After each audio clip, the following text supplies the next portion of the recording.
بسم اللہ الرحمن الرحیم۔ السلام علیکم۔ بلال محبوب چینل میں ہم آپ کو خوش آمدید کہتے ہیں۔ امید کرتے ہیں کہ آپ سب خیر و عافیت سے ہوں گے۔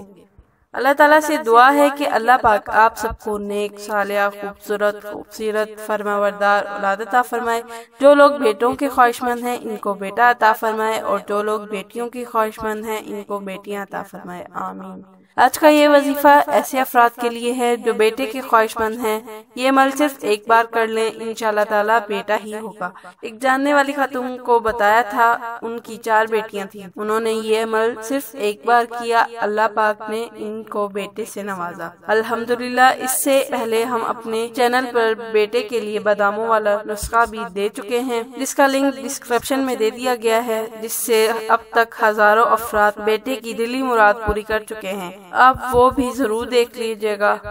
اب آپ کو وظیفے کے بارے میں بتاتے ہیں، لیکن اس سے پہلے اگر آپ نے ہمارا چینل سبسکرائب نہیں کیا تو ابھی سبسکرائب کر لیں، اور ساتھ ہی دیے گئے بیل آئیکن کے بٹن پر بھی ضرور کلک کر دیں تاکہ آپ کو ہماری ہر نئی آنے والی ویڈیو کی اپڈیٹ ملتی رہے۔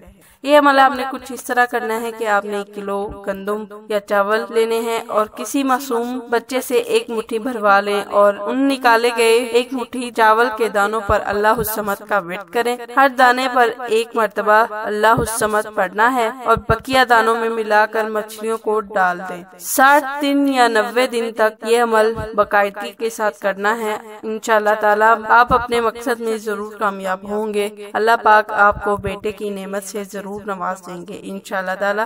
آپ یہ عمل ضرور کر لیں، اور اگر کوئی 1 کلو گندم یا چاول نہیں لے سکتا تو صرف 1 مٹھی چاول یا گندم لے کر اس پر اللہ الصمد پڑھ کر مچھلیوں کو ڈالنا ہے۔ تو جب آپ یہ عمل کریں گے انشاءاللہ تعالیٰ اللہ پاک آپ پر ضرور کرم فرمائیں گے، اور آپ کو بیٹے کی نعمت سے ضرور نوازیں گے۔ اگر آپ کو ہماری ویڈیو اچھی لگی ہے تو اس ویڈیو کو آگے ضرور شیئر کریں۔ کیا پتہ آپ کی اس نیکی سے آپ کے نصیب کھل جائیں، اور کسی کی دعا آپ کو لگ جائے، اور آپ کی قسمت بدل جائے۔ اور اگر آپ دعاؤں میں شامل ہونا چاہتے ہیں تو کمنٹ باکس میں اپنا نام اور دعا لکھ کر سینڈ کریں، اور آخر میں آمین ضرور لکھیں۔ اور اگر کوئی بات سمجھ نہ آئے تو کمنٹ باکس میں پوچھ سکتے ہیں۔ دعاؤں میں یاد رکھیے گا، اور اسی کے ساتھ اجازت چاہتے ہیں۔ اللہ حافظ۔